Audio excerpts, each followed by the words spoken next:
Assalamualaikum dan selamat sejahtera buat Dr. Ana Hazikah dan rakan-rakan sekalian. Okey, pada minggu ini kumpulan saya akan membentangkan mengenai pemikiran kreatif.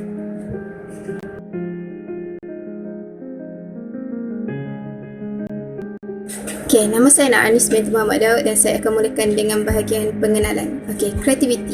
Kreativiti adalah tergolong dalam 99 sifat Allah dan ianya berkaitan dengan daya cipta. Okey, dalam sejarah Islam, pemikiran yang melibatkan kreativiti ini banyak digunakan untuk membangunkan agama itu sendiri. Okey. Menurut Muhammad Yusuf dalam Cambridge 1998, kegiatan kreativiti sains dan teknologi ini bermula sejak 30,000 tahun yang lalu lagi.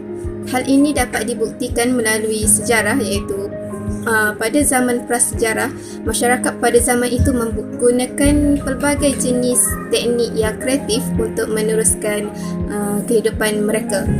Namun di Malaysia, bidang kreativiti ini dikatakan bermula pada tahun 1998. Saya akan teruskan dengan bahagian definisi. Okey, kreativiti ini dikatakan berasal daripada perkataan Latin iaitu crea ataupun ejaan dia CREARE yang membawa maksud membuat. Namun ada juga sesetengah yang berpendapat yang kreativiti ini berasal daripada perkataan Greek iaitu crea juga tapi berbeza ejaan sedikit dengan Latin iaitu CREAR yang membawa maksud memenuhi. Okey, dalam kamus Webster 1978, kreatif ini membawa maksud the ability to bring something new existent. Okey, jika manusia mempunyai tingkah laku dan pemikiran yang hebat dan kreatif, mereka dapat melakukan apa saja yang mereka inginkan kerana dengan kreativiti mereka akan lebih mempunyai sikap daya cipta yang tinggi. Okey, seterusnya saya akan teruskan dengan bahagian teori.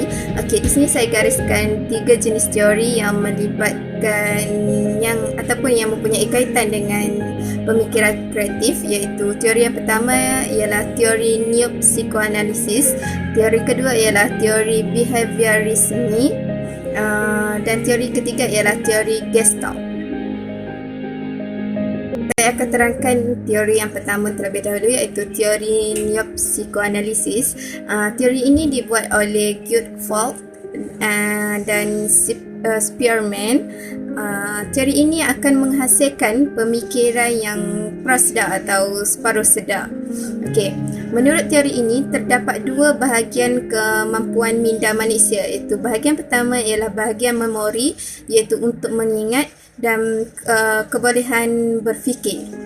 Okey, dalam kebolehan berfikir pula ianya terbahagi kepada 3 iaitu kognitif, produktif dan penilaian. Okey, menurut Guilford terdapat beberapa faktor yang boleh menyebabkan seseorang itu memiliki pemikiran yang kreatif. Faktor pertama ialah faktor kelancaran perkataan, kedua kelancaran idea, tiga kelancaran perkaitan, empat kelancaran melahirkan perasaan, lima membuat penghuraian dan 6 mendefinisikan sesuatu perkara secara simbolik. Okey, jika seseorang itu memiliki kesemua faktor ini, ia secara tidak langsung akan menyebabkan seseorang itu mempunyai kebolehan untuk melakukan pemikiran yang secara kreatif dan mereka dapat mengeluarkan sesuatu idea yang lain daripada yang lain. Berikutnya ialah teori behaviorisme. Okey, dalam teori ini ianya menganggap semua manusia mempunyai kebolehan kreatif. Okey, teori ini juga mengatakan yang pengalaman manusia akan membawa seseorang itu menjadi lebih kreatif. Dan dalam teori ini juga ada yang mengatakan yang bahawa tingkah laku dan motivasi dapat mengawal tahap kreativiti seseorang. Okey, tahap kreativiti manusia juga dipengaruhi oleh tekanan. Hal ini kerana jika seseorang tersebut mengalami tekanan, mereka akan cuba mencari jalan penyelesaian dengan pelbagai kaedah. Okey, jika keadaan tersebut berlaku, di situ akan wujudnya kreativiti, iaitu kreativiti untuk mereka menyelesaikan masalah yang mereka hadapi. Okey, teori ketiga ialah teori Gestalt. Okey, teori ini memberi fokus kepada penyelesaian masalah secara menyeluruh. Okey, ia menekankan proses imajinasi dan proses khayalan. Idea baru dan celik akal berlaku secara imajinasi dan bukannya menerusi logik dan rasional. Berikut merupakan gambar rajah mengenai teori ini. Okey, tingkah laku lazim dan tradisi serta tingkah laku aneh dan luar tradisi akan membawa kepada konflik pemikiran yang menjana. Okey, di konflik pemikiran yang menjana, ia akan melahirkan sikap kreativiti seseorang itu. Okey, selepas keadaan tersebut berlaku dan seseorang itu dapat berfikir secara kreatif, ia akan membawa kepada kedamaian. Okey, itu saja daripada saya. Saya teruskan dengan pembentang yang seterusnya. Terima kasih. Assalamualaikum. Nama saya Nur Aisyah binti Muhammad. Saya akan menyambung mengenai teknik untuk menerbitkan idea dan konsep pemikiran kreatif. Okey. Apa itu idea? Idea merupakan buah fikiran, pendapat, pandangan ataupun jalan penyelesaian untuk sesuatu masalah. Idea ini hanya wujud melalui daya fikiran seseorang atau secara mudahnya, idea bersifat khayalan dan ia akan muncul semasa seseorang itu sedang berfikir tentang sesuatu perkara. Namun begitu, kadang-kadang ia juga datang secara tiba-tiba walaupun tidak terlintas di benak fikiran kita. Maksudnya adalah idea ini bersifat abstrak tapi boleh ditonjolkan. Yang kedua pula adalah menggambarkan mengenai kebijaksanaan, imajinasi dan kreativiti. Dan yang terakhir adalah untuk menerbitkan sesuatu idea yang kreatif, kita haruslah mempunyai pengetahuan, imajinasi dan juga penilaian. Yang seterusnya adalah proses menerbitkan idea. Terdapat 3 proses dalam menerbitkan idea. Yang pertama adalah proses menyoal, dan dalam proses menyoal ini ada 3 aspek utama yang akan dibincangkan, iaitu what, why dan how. Okey, sebagai contoh untuk memberi gambaran mengenai proses menyoal ini. Contohnya adalah saya nak makan. Saya nak makan itu menggambarkan what, atau secara ringkasnya adalah ia mengenai cetusan idea. Why pula adalah kita menyoal diri kita kenapa kita nak makan, dan how pula adalah bagaimana kita nak makan. Contohnya adalah kita nak makan dengan menggunakan tangan ataupun dengan menggunakan sudu. Melalui proses menyoal ini, idea yang tepat ataupun idea yang diingini akan dapat diterbitkan dengan mudah. Proses yang seterusnya adalah proses cuba jaya, yang mana ia mengambil kira mengenai pengalaman masa lalu. Contohnya adalah seseorang itu berusaha untuk menerbitkan idea yang kreatif dan dia juga belajar daripada pengalaman masa lalu untuk menerbitkan idea tersebut. Dan proses yang terakhir adalah imajinasi dan visualisasi, iaitu tentukan matlamat yang ingin dicapai untuk memudahkan proses menerbitkan idea itu. Yang seterusnya adalah cipta idea dan buatkan gambaran yang jelas, yang mana yang pertama, seseorang itu harus menumpukan perhatian dan fokus terhadap perkara yang ingin dicapai agar idea yang dikeluarkan itu bertepatan dengan apa yang diingini. Yang kedua adalah timbulkan budaya yang positif dalam diri, seperti jangan cepat berputus asa atau jangan cepat mengalah jika idea yang diterbitkan itu tidak memuaskan diri kita dan tidak bertepatan dengan apa yang kita inginkan. Teruskan berusaha agar idea yang luar biasa atau idea yang kreatif dapat diterbitkan. Seterusnya, saya akan menerangkan mengenai konsep-konsep pemikiran kreatif. Terdapat beberapa konsep pemikiran yang telah dikenal pasti. Yang pertama adalah pemikiran Cubajaya yang telah diperkenalkan oleh Thorndike pada tahun 1991. Definisi terhadap pemikiran ini adalah manusia ataupun organisme melakukan sesuatu perkara yang hanya memberi keseronokan ataupun impak yang positif hasil daripada tindakannya itu.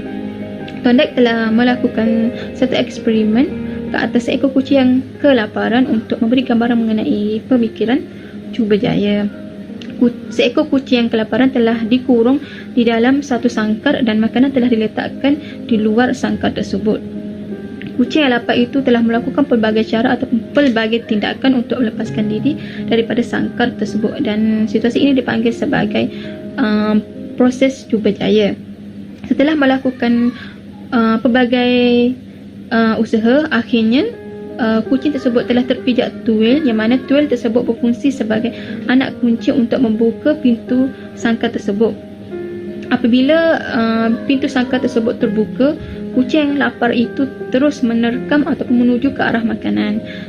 Kucing yang sama telah diletakkan ataupun dikurung di dalam sangkar, dan kucing tersebut telah melakukan proses yang sama untuk melepaskan diri daripada sangkar tersebut.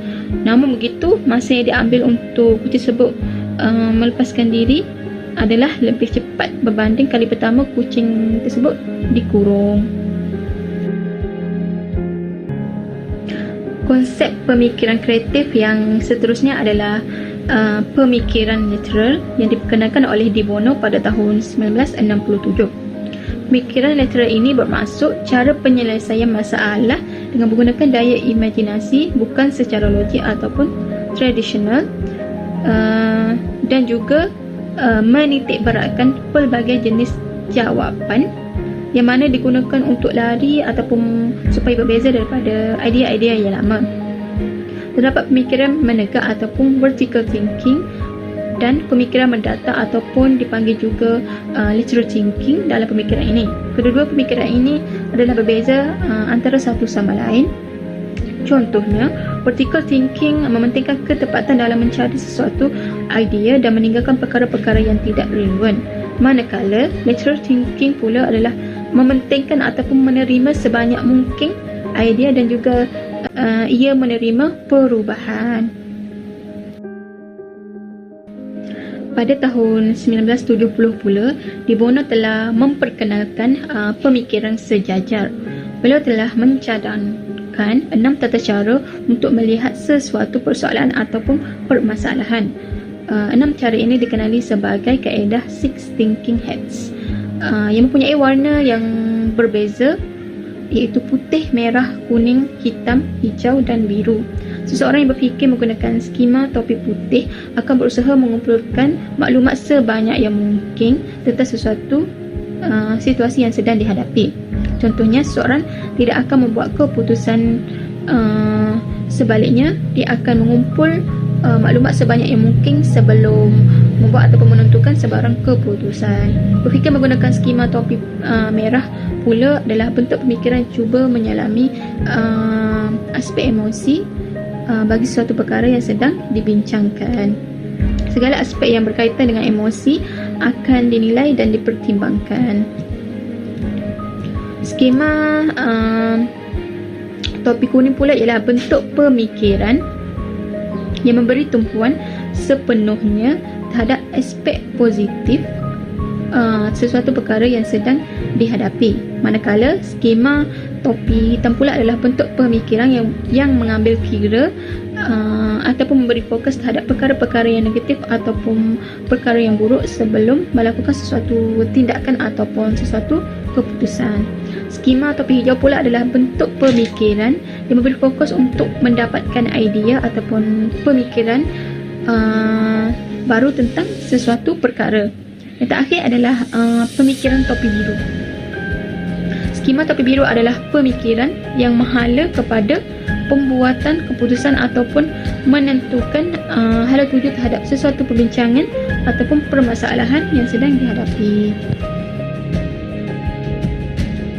Pemikiran yang terakhir adalah pemikiran gila-gila yang telah diperkenalkan oleh Rudolf Scheider. Banyak penggunaan hari ini tercetus kerana pemikiran gila-gila. Rudolf pernah terfikir, bolehkah makan di restoran tanpa perlu membayar? Akibat daripada situasi ini, Rudolf telah mencipta kad kredit yang pertama, iaitu Diners Card. Cuba bayangkan anda hidup pada tahun 1950-an dan mengeluarkan idea telefon tanpa wayar. Sudah pasti orang akan mengatakan bahawa idea itu adalah idea yang gila. Tetapi idea itu tidak gila. Ia adalah idea yang gila-gila. Hai doktor, nama saya Li Peng. Saya akan menerangkan tentang fungsi pemikiran kreatif. So, apakah yang akan berlaku jika kita sentiasa berfikir kreatif? Yang pertama, apabila kita berfikir kreatif, kita akan sentiasa berfikir positif dan menunjukkan mental yang sehat. Yang ketiga, ia akan meningkatkan potensi kita diri sendiri dan memperkayakan berbagai disiplin ilmu pengetahuan. Yang kelima, ia akan membantu kita untuk menemui kaedah yang baru dan lebih baik untuk menyelesaikan masalah. Pemikiran kreatif juga dapat membantu mereka membangun syarikat, memperkasa proses PMP dan membangunkan bangsa atau masyarakat. Selamat sejahtera kepada semua. Nama saya Chan Xian Qian. Saya akan membentangkan tentang ciri-ciri pemikiran kreatif. Pertamanya, keberanian. So, kita boleh cuba letakkan diri kita dalam situasi itu and then cuba fikirkan tentang penyelesaian yang kita dapat lakukan. Kadang-kadang, ada orang mereka tidak berani memberikan fikiran atau pendapat sebab mereka takut salah. So, kita boleh fikir dari luar kotak, mencuba sesuatu yang baru dan belajar dari kesilapan. Keduanya adalah ketekunan. Kita haruslah rajin untuk berfikir. Walaupun cara itu salah, tetapi kita akan dapat penyelesaian akhirnya kalau kita tidak berhenti berfikir. Di mana ada kemajuan, di situ ada jalan. Ketiganya, berdikari. Seorang yang selalu bergantung kepada orang lain tidak akan kejayaan. So, ini bermakna kebolehan dan kesanggupan melakukan sesuatu. Akhirnya adalah kita haruslah membuat penilaian tentang pemikiran kita. Kalau pemikiran kita macam apa-apa sahaja, ini adalah sikap yang tidak bertanggungjawab, bukan pemikiran kreatif. Cara-cara pemikiran kreatif. Pertamanya, tanya soalan sebanyak yang mungkin. Sebanyak soalan kita fikirkan, sebanyak penyelesaian kita akan dapat. Salah satu teknik berfikir adalah 7W+1H. What, when, which, who, why, whose, whom, dan how. Keduanya, zero-based thinking adalah proses membuat keputusan berdasarkan bayangan diri kembali pada titik sebelum keputusan tersebut dibuat. Hal ini dapat meningkatkan kreativiti dan kualiti kerja kita. Ketiganya, sebelum kita membuat sesuatu keputusan, kita haruslah mengetahui tujuan kita. Walaupun pemikiran kreatif itu penting, tidak ada makna kita tidak mengenal pasti tujuan kita. So, hal ini juga akan memudahkan pemikiran kita lebih menas. Akhirnya, kita harus bertindak apa yang kita fikir sebelum ini, supaya kita dapat mengetahui penyelesaian tersebut efektif ke. Selamat sejahtera semua, nama saya Leong Yiqi. Sekarang saya akan menerangkan tentang stil pemikiran kreatif. Setiap pemikiran kreatif ini terbahagikan kepada 7, iaitu pemikiran literal, pemikiran konstruktif, pemikiran projektif, pemikiran positif, emotif, intuitif dan akhir sekali imaginatif. Yang pertama sekali, pemikiran literal ialah satu cara penyelesaian masalah dengan menggunakan daya imajinasi bukan secara logik atau tradisional. Ia merupakan kaedah untuk menepikan idea yang baru. Idea baru tidak berkait langsung dengan idea lama. Style ini melihat sesuatu penyelesaian masalah dan kaedah membuat keputusan dengan menggunakan teknik yang agresif untuk memaksa minda menepikan idea yang luar biasa. Dan idea yang terbaik menerusi teknik-teknik literal ini tidak dinilai, sebaliknya ia diguna pakai walaupun nampak macam tak relevan. Dan seterusnya, pemikiran projektif ditandangi oleh keupayaan meramal perkara-perkara yang belum hadir ataupun belum berlaku. Maklumat dan pengalaman peribadi amat diperlukan dalam pemikiran projektif untuk menilai dengan trend masa depan. Dan pemikiran konstruktif digunakan selepas seorang yang berfikir secara kritikal dan negatif. Style ini menekankan pentingnya membaiki dan pembinaan sesuatu idea, dan idea yang lama tidak dibiarkan begitu sahaja. Sebaliknya, dia diperbaikikan. Dan style positif melihat sesuatu idea dengan baik sangka, dan style menumbuhkan kepada kebaikan dan mengatasi kelemahan yang ada. Pemikiran emosi ditandangi oleh menggunakan pelbagai emosi ataupun perasaan sebagai asas untuk membuat pendapat dan keputusan. Dan pemikiran ini menggunakan jenis emosi yang mendalam. Seluruh hasil pemikiran menunjukkan pengaruh emosi dengan menggunakan fikiran yang logik. Pemikiran intuitif menggunakan gerak hati dalam membuat keputusan dan penyelesaian masalah.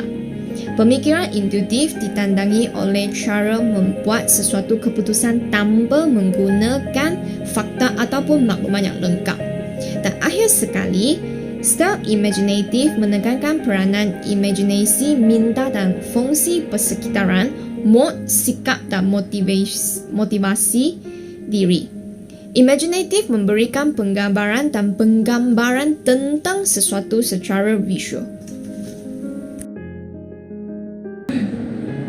So, apakah yang akan berlaku jika kita sentiasa berfikir kreatif? Yang pertama, apabila kita berfikir kreatif, kita akan sentiasa berfikir positif dan menunjukkan mental yang sehat.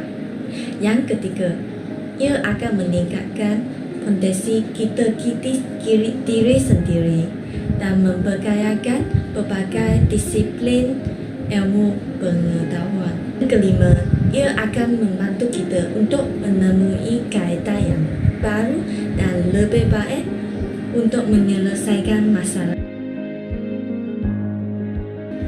Terdapat 4 halangan pemikiran kreatif.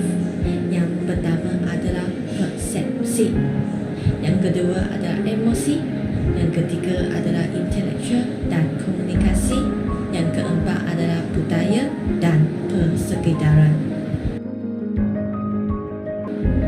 Oleh itu, bagaimana persepsi menjadi satu halangan kepada seseorang untuk berfikir kreatif? Apabila minta orang itu menjadi terpu dan gagah untuk menggunakan semua input sensorinya. Yang kedua, ia ujuk satu batasan kepada suatu masalah atau idea, menyebabkan kegagalan melihat masalah daripada berbagai perspektif. Yang ketiga, apabila orang itu hanya berminat untuk melihat apa sahaja yang diharapkan dan sehingganya tidak mampu melihat masalah sebenar yang berlaku. Yang keempat, seseorang individu itu membuat andaian bahawa dia sudah tahu tentang sesuatu perkara yang difikirkan. Dalam aspek emosi, apabila apabila kita wujud perasaan marah, takut, bimbang dan benci yang melampau, kita akan enggan mengambil sebarang risiko dan terlalu mementingkan keselamatan diri dan lebih suka menilai idea daripada menjalankan idea. Yang kedua, kita tidak dapat bertenang untuk memikir secara mendalam atau berada dalam situasi kurang cabaran dalam sesuatu masalah. Yang ketiga, kita tidak dapat membezakan realiti dan fantasi kerana imajinasi perlu dikawal dalam pemikiran kreatif. Bagi halangan ketiga ialah halangan budaya dan persekitaran. Saya akan menerangkan budaya first. Bagi budaya, apabila seseorang lebih mementingkan tabu, iaitu kepercayaan takluk dan padarangan, orang itu akan menjauhkan diri daripada pemikiran kreatif. Yang kedua, apabila ketiadaan hormon kepada orang itu, biasa orang yang serius tidak pernahkan orang lain berjenakan semasa menyelesaikan suatu masalah. Yang ketiga, orang itu akan sentiasa mengekalkan apa yang dia sedang buat. Dia tidak akan berubah dan dia akan mengekalkan tradisinya. Bagi persekitaran, apabila persekitaran itu tidak menyokong aktiviti kreatif, sebagai contoh, apabila ketiadaan bahan dan suasana bilik yang terlalu bersebab. Yang kedua, apabila idea diutarakan oleh orang lain, dan kritikan yang kreatif, dan sikap ketua yang autokratik. Yang ketiga, persekitaran sekolah juga akan menghalangkan pelajar untuk berfikir kreatif. Pertama, sistem pendidikan. Kedua, guru dan rakan sebaya. Ketiga-tiga ini akan menghalang belajar untuk berfikir kreatif dalam pelbagai aspek. Halangan ketiga ialah halangan intelektual dan komunikasi. Saya akan menerangkan intellectual first. Kebanyakan mereka yang intelek sering mencurigai sekiranya sesuatu idea atau cadangan penyelesaian terlalu mudah menyebabkan mereka berfikir ini akan menghalangkan mereka berfikir kreatif untuk terhadap masalah yang dihadapi. Yang kedua, mental individu yang kurang memandang terhadap sesuatu isu atau masalah menghadapkan pilihan strategi untuk menyelesaikan masalah mereka. So, bagaimana komunikasi menjadi satu halangan kepada seseorang untuk berfikir kreatif? Pertama, apabila mereka menerima maklumat yang salah dan kekurangan kebolehan berkomunikasi dalam menyampaikan idea mereka juga akan menghalangkan mereka berfikir kreatif terhadap sesuatu masalah.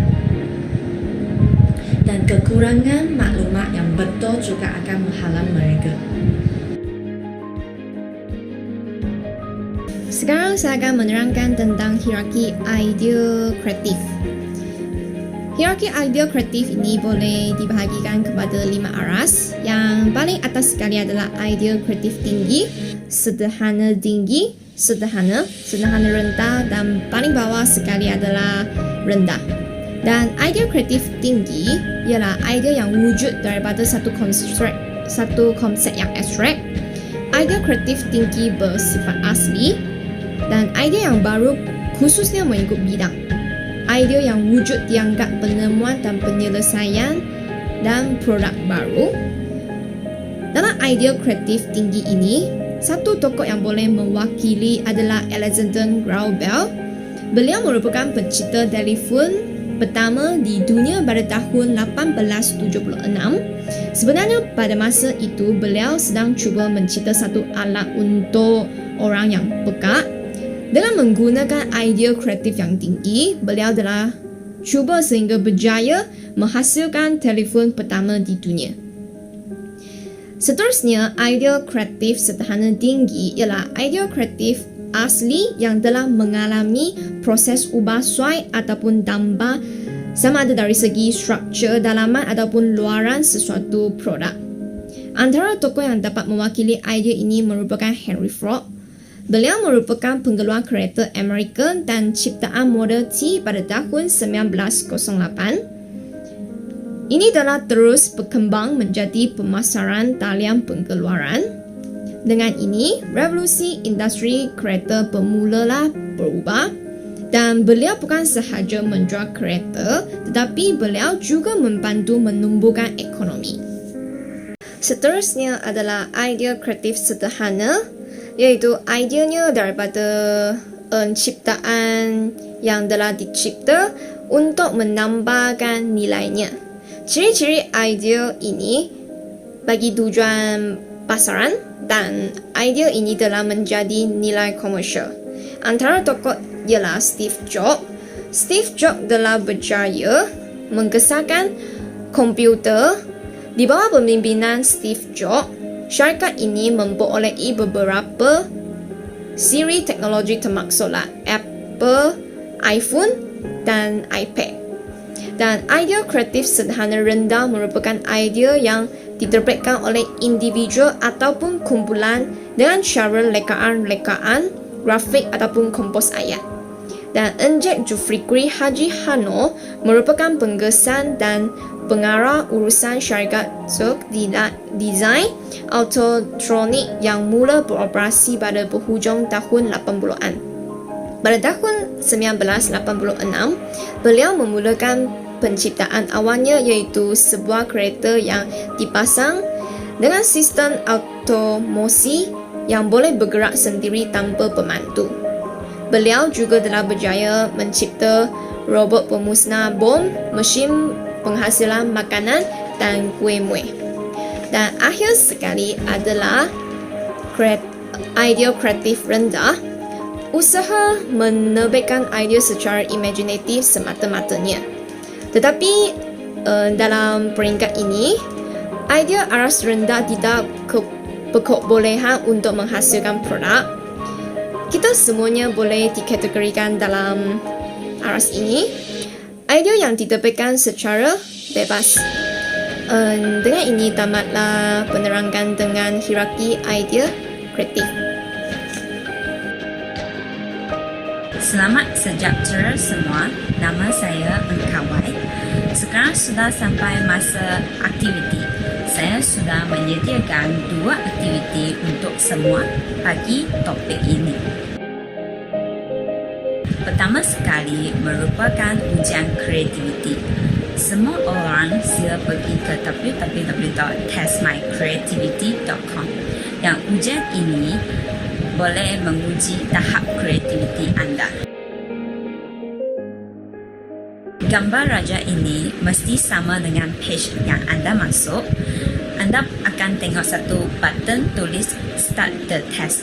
Sila tekan button itu untuk memulakan ujian anda. Seterusnya, saya akan menerangkan sikit tentang perkara-perkara yang akan diuji dalam ujian tersebut. Pertama sekali, anda akan tengok markah optima dekat atas, iaitu markah purata untuk semua orang punya tahap kreativiti, iaitu 63.13. Kalau anda dapat markah yang lebih rendah daripada markah ini, tak payah kecewa kerana anda mungkin merupakan orang yang menggunakan logik ataupun analisis. Perkara yang pertama akan diuji merupakan abstraction. Maksud tu, bolehkah anda dapatkan konsep daripada idea orang lain ataupun idea daripada lecturer yang telah diberikan. Perkara yang kedua merupakan connection. Keupayaan anda untuk membuat hubungan antara perkara-perkara yang berbeza ataupun hubungkan apa yang anda dapat. Seterusnya merupakan perspektif. Perspektif maksud tu keupayaan untuk berupa perspektif seseorang dalam sesuatu perkara. Adakah anda boleh ubah suai fikiran anda walaupun semua orang fikir yang sama? Curiosity merupakan perkara yang keempat, merupakan keinginan anda untuk mengubah atau memperbaikikan sesuatu perkara. Lepas tu merupakan bonus. Bonus merupakan keyakinan untuk mencabar sempadan seperti berfikir dari luar kotak ataupun keupayaan anda untuk menghapuskan ketakutan untuk membuat sesuatu perkara. Seterusnya merupakan paradox. Paradox merupakan keupayaan anda untuk menerima dan bekerja dengan orang yang mempunyai fikiran yang bertentang dengan anda. Lepas tu merupakan complexity. Complexity iaitu keupayaan untuk mengendalikan atau manipulasi banyak maklumat. Lepas tu ubah hubungan antara maklumat tersebut. Akhir sekali merupakan persistent. Persistent adalah bolehkah anda terus berusaha untuk mencapai sesuatu perkara atau mencari sesuatu penyelesaian untuk sesuatu perkara. Sekarang sudah sampai masa Kahoot, tapi kami buat dalam video form, so saya akan terus tunjuk soalan dengan jawapan lepas ini. Kalau anda berasa masa yang saya bagi terlalu pendek, anda boleh berhentikan video ini untuk ambil banyak sikit masa untuk berfikir jawapan.